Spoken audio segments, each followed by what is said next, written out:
इस वीडियो में आपका स्वागत है। इस वीडियो में हम इनपुट आउटपुट फंक्शन सी लैंग्वेज में पढ़ेंगे। इस वीडियो में हम सबसे पहले इन फंक्शंस को समझेंगे और उसके बाद हम वीएस कोड पर इनको प्रैक्टिकली करके भी देखेंगे।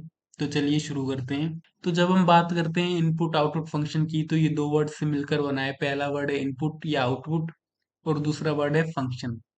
तो इनपुट आउटपुट का मतलब आप जानते होंगे। जब कंप्यूटर को कोई वैल्यू हम देते हैं तो उसको हम कहते हैं इनपुट, और जब कंप्यूटर हमें कोई वैल्यू देता है तो उसको हम कहते हैं आउटपुट। और फंक्शन का मतलब आपने मैथ्स में पढ़ा होगा कि फंक्शन मैथ्स में क्या होते थे। उसको हम कोई वैल्यू देते थे और वो उसके बदले में हमें आउटपुट देता था। तो इसी प्रकार से सी लैंग्वेज में भी हमारा एक फंक्शन होता है।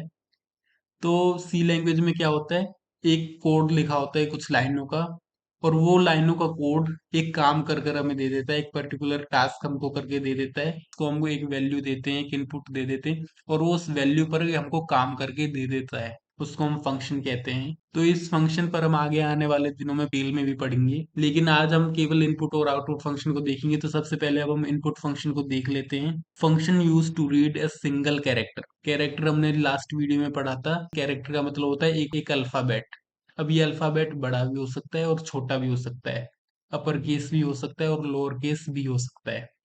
उसको हम एक सिंगल कैरेक्टर कहते हैं, एक कैरेक्टर कहते हैं। तो कैरेक्टर को इनपुट करने के लिए सबसे पहला हमारा फंक्शन है get C H A R. इस फंक्शन की हेल्प से हम कंप्यूटर में अपनी सी लैंग्वेज के कंपाइलर में एक कैरेक्टर को ऐड कर सकते हैं। देखिए, यहाँ पर इसकी खास प्रॉपर्टी है enter character will be visible and there is no need to press enter key. तो इस फंक्शन को जब आप कॉल करेंगे तो इसमें वो वर्ड विजिबल होगा, आपको स्क्रीन पर दिखाई देगा, और इसमें आपको कोई भी एंटर की प्रेस करने की जरूरत नहीं है। और इसी प्रकार से दो और फंक्शन है। पहला function get C H E और तीसरा है गेट सी एच।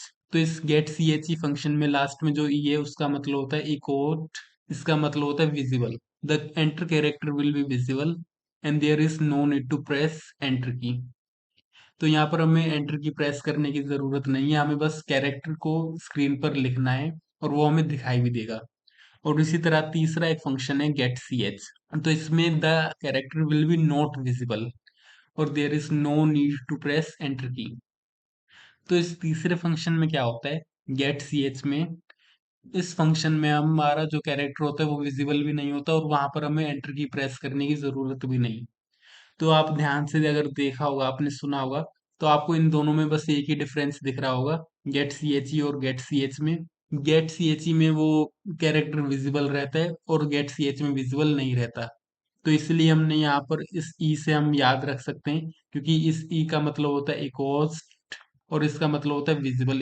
तो इन तीनों फंक्शनों का हम ज्यादातर यूज नहीं करते, लेकिन हमको जानना जरूरी है। देखिए, अब हम इनका सिंटैक्स देख लेते हैं। सिंटैक्स का मतलब होता है ग्रामर या लिखने का तरीका, कि हम इन फंक्शन को कैसे लिखेंगे सी लैंग्वेज के अंदर, सी कंपाइलर के अंदर। तो देखिए, अब हम इस तीनों फंक्शनों का सिंटैक्स एक जैसा ही है।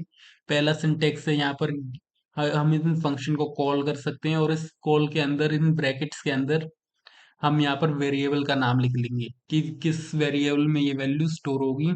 और दूसरा तरीका है कि हम a equal to get C H A R करते हैं, जिसमें ये फंक्शन इनपुट वैल्यू लेगा और ये वैल्यू ए में स्टोर हो जाएगी। तो इन दोनों तरीकों से हम इस फंक्शन का यूज कर सकते हैं, और इन तीनों में यही सेम सिंटेक्स रहेगा, बस यहाँ पर फंक्शन चेंज हो जाएगा। Get C H A R की जगह गेट सी एच और गेट सी एच ई। और उसके बाद हमारा function to read string. String क्या होता है, जैसे इंग्लिश लैंग्वेज में अल्फाबेट्स होते हैं और उनके कलेक्शन को हम वर्ड्स कह देते हैं, तो उसी प्रकार से सी लैंग्वेज में इन अल्फाबेट्स या कैरेक्टर के कलेक्शन को हम स्ट्रिंग कहते हैं, और इन स्ट्रिंग को हम डबल कोट्स में लिखते हैं। जैसे यहाँ पर मैं किसी का नाम लिख दूं रवि, तो जैसे हमने यहाँ पर वर्ड लिखा रवि, तो ये कलेक्शन ऑफ कैरेक्टर है, तो इसलिए हम इसको एक स्ट्रिंग कहेंगे। तो यहाँ पर ये फंक्शन गेट स्ट्रिंग को इनपुट कराने के लिए यूज होता है। यहाँ पर रीड का मतलब है इनपुट। तो आप इसको इस प्रकार से याद रख सकते हैं, क्योंकि यहाँ पे पहला वर्ड है गेट और लास्ट में आता है एस। तो आप इस एस से याद रख सकते हैं कि इसका मतलब है स्ट्रिंग। और जैसे हमने ऊपर वाले ये फंक्शन पढ़े थे, तो यहाँ पर गेट के बाद लिखा रहा था C H A R, C H और सी एच ई। तो आप इस प्रकार से इन्हें याद रख सकते हैं कि लास्ट में अगर सी एच ए आर या सी एच आए तो उसका मतलब होगा कैरेक्टर, और अगर लास्ट में एस आए तो उसका मतलब होगा स्ट्रिंग। इस गेट्स का सिंटेक्स भी सेम इसी की तरह रहेगा जैसे हमने इसमें लिखा था। हम इस गेट्स फंक्शन के अंदर ब्रैकेट में वेरिएबल का नाम लिखेंगे। तो जैसे हमने यहाँ पर लिखा गेट्स फंक्शन और इसके अंदर वेरिएबल का नाम लिखा ए, तो जो स्ट्रिंग इनपुट होगी उस वो ए में स्टोर हो जाएगी। तो इस प्रकार से हमारा गेट्स फंक्शन काम करेगा। और उसके बाद हमारा अगला फंक्शन है स्कैनएफ फंक्शन। तो स्कैनएफ फंक्शन जो होता है उससे हम कैरेक्टर, इंट, फ्लोट, स्ट्रिंग सभी प्रकार की वैल्यू इनपुट कर सकते हैं। जी, क्योंकि अभी तक जो भी हमने फंक्शन पढ़े हैं उसमें हम कैरेक्टर को इनपुट कर रहे थे या फिर स्ट्रिंग को। लेकिन स्कैनएफ फंक्शन की हेल्प से हम सभी प्रकार के डाटा टाइप को इनपुट कर सकते हैं, सभी डाटा प्रकार के डाटा टाइप को रीड कर सकते हैं। तो अब हम इसका सिंटैक्स देख लेते हैं। सबसे पहले हम लिखेंगे स्कैनएफ, फिर उसके अंदर ब्रैकेट। तो जहां पर भी हम फंक्शन का यूज करते हैं वहां पर हम ब्रैकेट जरूर लगाएंगे। और इस ब्रैकेट के अंदर हमने पास किया फॉर्मेट स्पेसिफिकेशन पर कॉमास लगाए और उसके बाद यहाँ कॉमा, और यहाँ पर हमने एंड के साइन के साथ हमने लिखा वेरिएबल का नाम। तो देखिए यहाँ पर फॉर्मेट स्पेसिफिकेशन का मतलब है कि मैंने लास्ट वाले वीडियो में कहा था कि सभी डाटा टाइप की कुछ फॉर्मेट स्पेसिफिकेशन लिखती हैं, तो इनको हमें याद करना है। तो आपको बस केवल इन तीन को याद करना है, क्योंकि ज्यादातर हम इन शुरुआत की तीन को ही यूज करते हैं और उनके अलावा हम कुछ ज्यादातर यूज नहीं करते। तो इसलिए हमें केवल इन तीनों को याद करना है। तो मान लीजिए हमें कोई इंटीजर वैल्यू इस फंक्शन की हेल्प से इनपुट करानी है, तो उसके लिए हम लिखेंगे स्कैनएफ और उसके अंदर फॉर्मेट स्पेसिफिकेशन। ये हमें इंटीजर टाइप की वैल्यू इनपुट करानी है, तो हमने यहाँ पर लिखा %d, क्योंकि इंटीजर का फॉर्मेट स्पेसिफिकेशन होता है %d। और उसके बाद हमने इस वैल्यू को ए वेरिएबल में स्टोर करा लिया। इस प्रकार से हम स्कैनएफ की हेल्प से वैल्यू को इनपुट कराते हैं, वैल्यू को रीड करते हैं। अगर हमें एक से ज्यादा वैल्यू रीड करानी हो तो वो भी हम इस फंक्शन की हेल्प से कर सकते हैं। जैसे हमारा सेकंड एग्जाम्पल है, इसमें हमने टू फ्लोट वैल्यूज को इनपुट कराया है। तो सबसे पहले हमने दो %f के साइन लिखे। फ्लोट की फॉर्मेट स्पेसिफिकेशन है %f, और उसके बाद हमने इन वेरिएबल्स के नाम लिखे एड्रेस बी और एड्रेस सी। तो इससे जो पहला इनपुट होगा वो बी में स्टोर हो जाएगा और जो दूसरा इनपुट होगा वो सी में स्टोर हो जाएगा।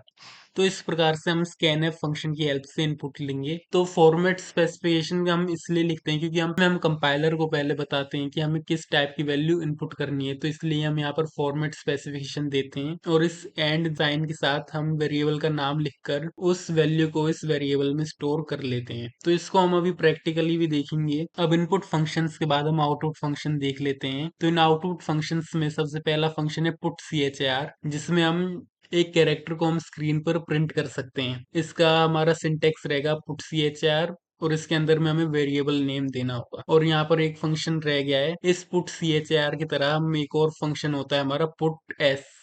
जैसे हमारा गेट्स था वैसे ये पुट्स फंक्शन होता है। इसके अंदर भी हम वेरिएबल का नाम देते हैं और वो वेरिएबल के अंदर जो वैल्यू स्टोर होती है वो स्क्रीन पर प्रिंट हो जाती है।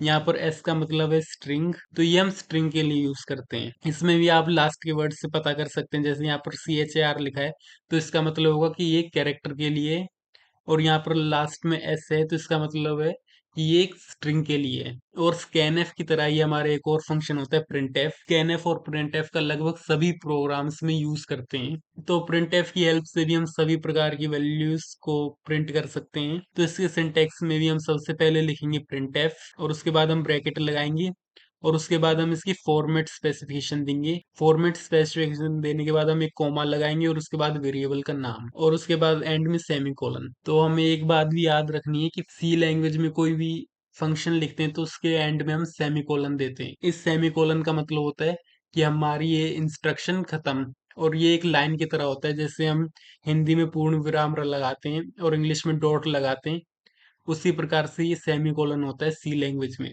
तो यहाँ पर हमने एक एग्जाम्पल लिखा हुआ है। तो हमने यहाँ पर प्रिंट किया है print F variable is %d, और यहाँ पर हमने कॉमा लगाकर वेरिएबल का नाम लिखा है ए। तो देखिए इस फंक्शन में क्या होगा, अगर ये रन होगा तो आउटपुट आएगा वेरिएबल इज ए। जो ए में वैल्यू स्टोर हो जाएगी वो वैल्यू %d की जगह पर प्रिंट हो जाएगी, और ये variable is as it is print हो जाएगा जैसा यहाँ पर लिखा हुआ है, और इस ए की वैल्यू %d की जगह पर प्रिंट हो जाएगी।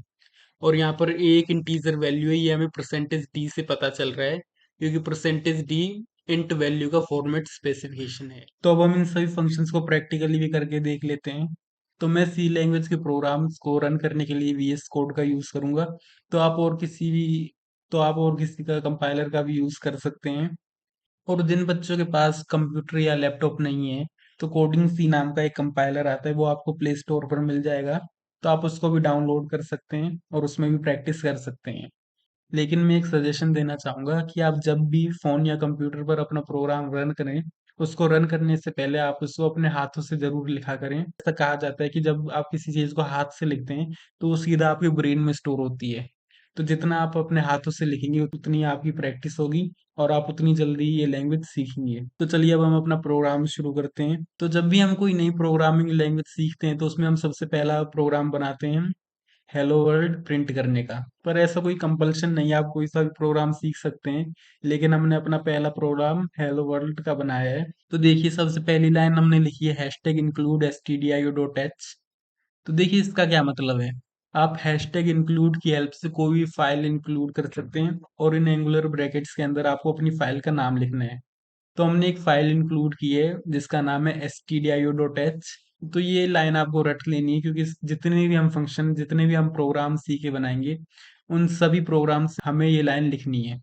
तो ये लाइन आपको अपने आप याद हो जाएगी टाइम के साथ। लेकिन मैं फिर भी इसको समझा देता हूँ। यहाँ पर std का मतलब है स्टैंडर्ड और उसके बाद आई और ओ का मतलब है इनपुट आउटपुट और यहाँ पर डॉट एच का मतलब है हेडर फाइल। तो इसका नाम है standard input output header file.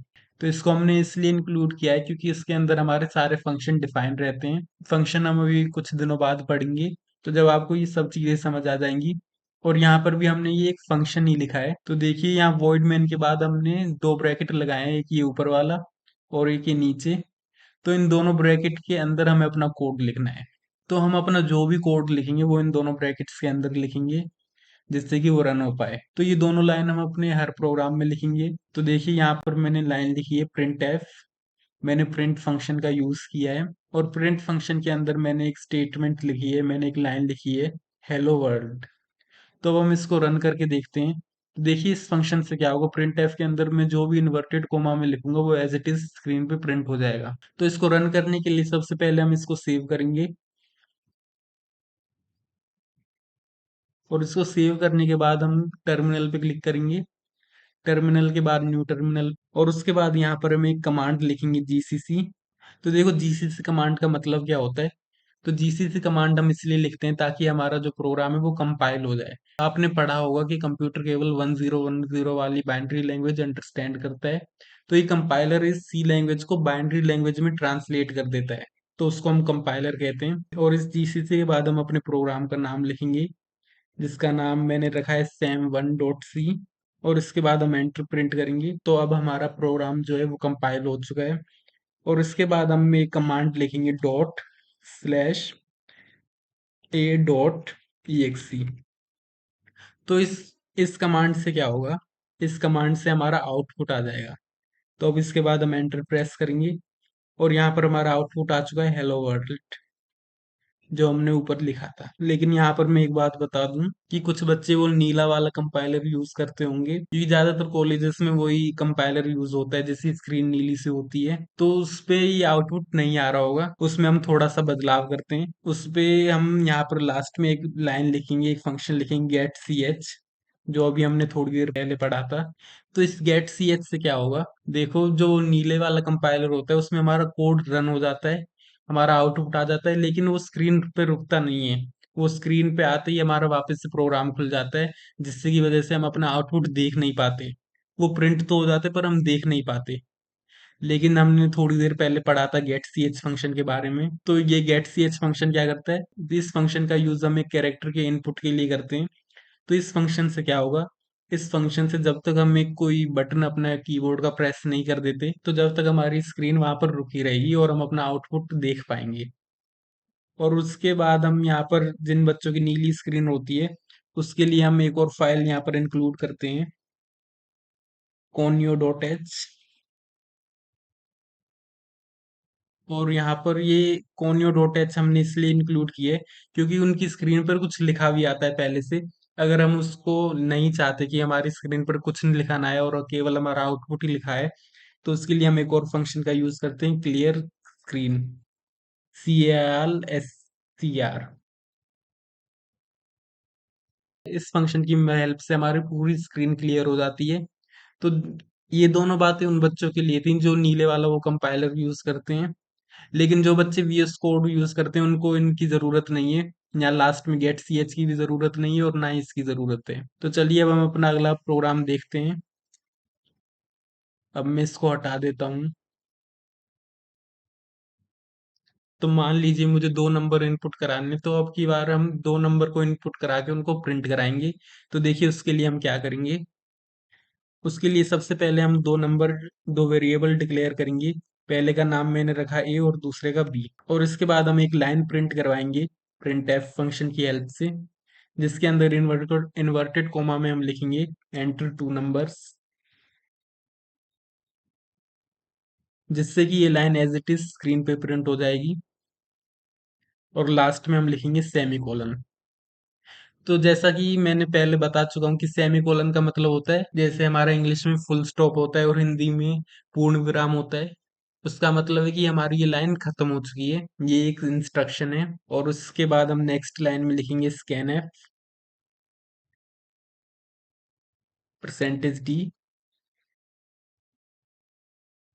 और आपको ये याद रखना है कि हमें छोटा डी लिखना है, स्मॉल डी लिखना है, और उसके बाद एक और परसेंटेज डी, और इसके बाद हमें कॉमा लगाना है, और उसके बाद हमें ये एड्रेस वाला साइन लगाना है, ये एंड वाला साइन लगाना है, और उसके बाद हमें अपना वेरिएबल का नाम लिखना है। तो अगर हम ए में अपना पहला इनपुट स्टोर करवाना चाहते हैं तो हम पहले ए लिखेंगे, और उसके बाद हम लिखेंगे बी, और उसके बाद हम एंड में सेमीकोलन लिखेंगे,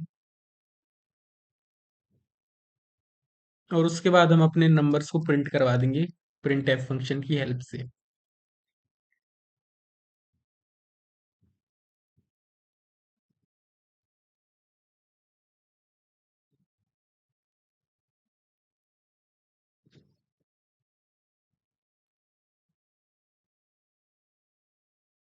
तो जो नंबर हम पहले प्रिंट करवाना चाहते हैं उस वेरिएबल को हम पहले लिखेंगे, क्योंकि हम ए को पहले प्रिंट करवाना चाहते हैं, तो इसके लिए हम यहाँ पर लिखेंगे ए, और उसके बाद बी। तो अब हमारा ए पहले प्रिंट होगा और बी बाद में। अगर हम नंबर्स और एक स्टेटमेंट दोनों को एक साथ प्रिंट करवाना चाहते हैं तो उसके लिए हम वो स्टेटमेंट लिख देंगे, और उसके बाद उस वेरिएबल के लिए हम लिखेंगे परसेंटेज टी, जो कि उसकी फॉर्मेट स्पेसिफिकेशन होगी कि वो किस टाइप का वेरिएबल है। तो यहाँ पर हम इंटीजर टाइप की वैल्यू प्रिंट करवाएंगे, तो इसलिए हमने यहाँ पर लिखा है परसेंटेज टी, और यहाँ पर भी परसेंटेज टी, क्योंकि दो हमारे पास नंबर हैं। और उसी प्रकार से हमने स्कैनएस में भी फॉर्मेट स्पेसिफिकेशन पहले बताइए कि जो नंबर हम इनपुट कराना चाहते हैं कि वो किस टाइप का है, तो हमने फॉर्मेट स्पेसिफिकेशन पढ़ी हुई है। परसेंटेज डी इंटीजर का फॉर्मेट स्पेसिफिकेशन होता है, तो इसलिए हमने यहाँ पर परसेंटेज डी लिखा है। अगर हमें कैरेक्टर टाइप की वैल्यू स्टोर करनी होती तो मैं यहाँ पर लिखता परसेंटेज सी। तो अब हम एक बार इसको रन करके देखते हैं। रन करने से पहले हम इसको सेव करेंगे। तो यहाँ पर मैंने कमांड लिखी जीसीसी sam1.c, और इसके बाद ./a.exe। तो यहाँ पर मेरा आउटपुट आया एंटर 2 नंबर्स। तो मैं इसमें 2 नंबर अब एंटर करूंगा। पहला नंबर मैंने एंटर किया 10, और दूसरा किया 20। तो यहाँ पर हमारा आउटपुट आया वैल्यूज आर 10 और 20। तो इस प्रकार से हमारा ये फंक्शन काम करेगा। तो मैं एक और बार दोबारा बता देता हूँ कि सबसे पहले हमने क्या किया, वेरिएबल डिक्लेयर किए जिसमें हमें अपनी वैल्यूज को स्टोर करेंगे, और उसके बाद मैंने एक लाइन प्रिंट कराई प्रिंट एफ फंक्शन की हेल्प से एंटर 2 नंबर्स। तो इसके बाद स्कैन एफ की हेल्प से हमने 2 नंबर्स को इनपुट किया, जिसमें हमने वेरिएबल के नाम में पहले ए लिखा उसके बाद बी, जिससे कि 10 जो है वो ए में स्टोर हुआ, क्योंकि हमने पहले एंटर 10 किया है, और उसके बाद 20 बी में स्टोर हो गया, और उसके बाद लास्ट लाइन में हमने इनको प्रिंट करवा दिया। तो जैसा कि मैंने बताया कि ये सेमीकोलन का मतलब होता है कि पूर्ण विराम या फुल स्टॉप। तो अगर मैं यहाँ पर इस लाइन को यहाँ पर भी लिख देता हूँ तो इससे भी कोई फर्क नहीं पड़ता। तो इसको भी मैं एक बार सेव करके दिखा देता हूँ।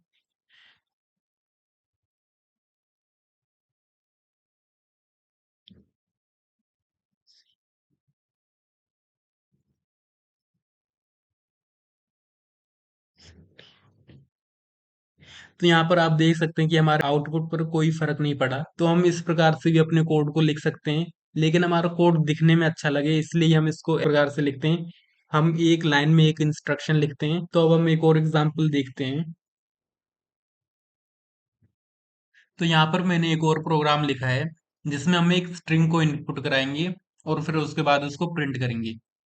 तो स्ट्रिंग के लिए जैसा कि मैंने थोड़ी देर पहले बताया था, स्ट्रिंग एक कलेक्शन ऑफ कैरेक्टर होता है। तो उसके लिए हमने यहाँ पर एक कैरेक्टर टाइप का एरे डिक्लेयर किया है। एरे हम आगे आने वाली वीडियोस में पढ़ेंगे, लेकिन अभी हम इसका इसलिए यूज कर रहे हैं क्योंकि स्कैनफ की एक प्रॉब्लम है जिसके बारे में आपको पता होना चाहिए। एरे क्या होता है? कलेक्शन ऑफ एलिमेंट्स होता है।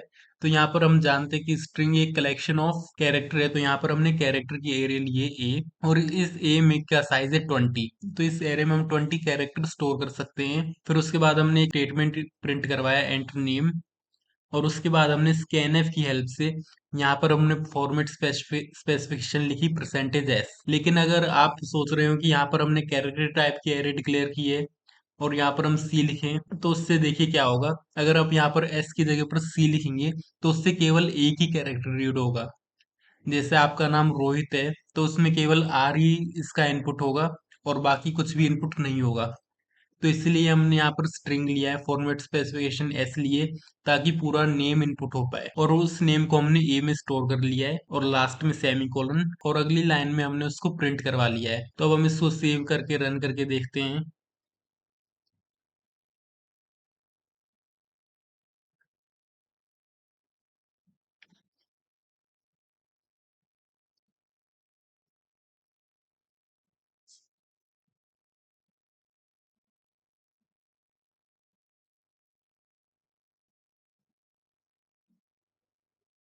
तो देखिए, यहाँ पर हमारी एक स्टेटमेंट आई थी, एंटर नेम, और मैंने इसमें एंटर किया रोहित कुमार।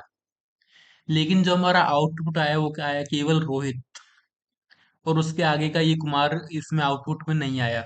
तो स्कैनफ से हमारी ये एक प्रॉब्लम आती है, क्योंकि स्कैनफ क्या करता है, यहाँ पर हमने रोहित के बीच में स्पेस दिया, तो वो स्पेस को एज ए कैरेक्टर नहीं लेता, और जिसकी वजह से रोहित पर ही ये स्टेटमेंट रुक जाती है। रोहित भी हमारा केवल इनपुट हो पाता है, और उसके बाद स्पेस होने के कारण ये कुमार इनपुट नहीं हो पाएगा। तो इस प्रॉब्लम को सॉल्व करने के लिए हम अपने दूसरे फंक्शन का यूज करेंगे, गेट्स फंक्शन का, जिससे कि हम स्ट्रिंग को इनपुट करेंगे। तो उसके लिए हम यहाँ पर स्कैनफ हटा देंगे और यहाँ पर लिखेंगे गेट्स ए, जिससे कि जो स्ट्रिंग होगी वो इस ए में स्टोर हो जाएगी, और बाद में हम इसको प्रिंट एफ से प्रिंट कर लेंगे। तो अब हम इसको सेव करके देखते हैं।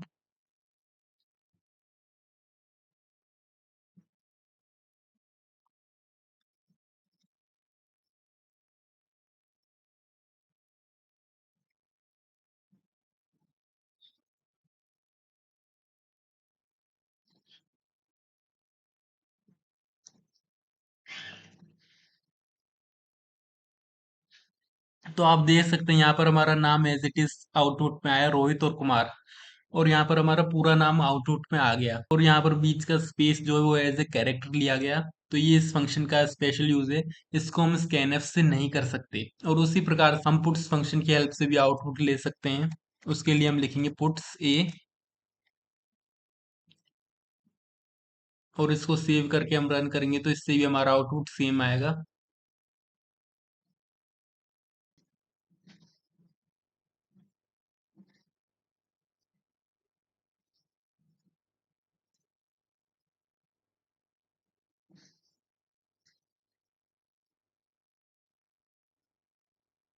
तो देखिए, मैंने यहाँ पर पुट्स फंक्शन की हेल्प से भी कॉल किया, तो आपको इन दोनों का सिंटैक्स सब समझ आ गया होगा कि सबसे पहले हमें फंक्शन लिखना है और उस फंक्शन के ब्रैकेट्स के अंदर हमें उस वेरिएबल का नाम लिखना है। यहाँ पर हमारा आउटपुट आ गया है, मैंने इनपुट किया रोहित कुशवाहा, और यहाँ पर आउटपुट भी आ गया है रोहित कुशवाहा। तो इस प्रकार से हम इनपुट आउटपुट फंक्शन का यूज करते हैं। अगर आपको कोई भी डाउट हो तो आप कमेंट सेक्शन में क्वेश्चन पूछ सकते हैं, मैं उसको सॉल्व करने का पूरा प्रयास करूंगा। Thank you.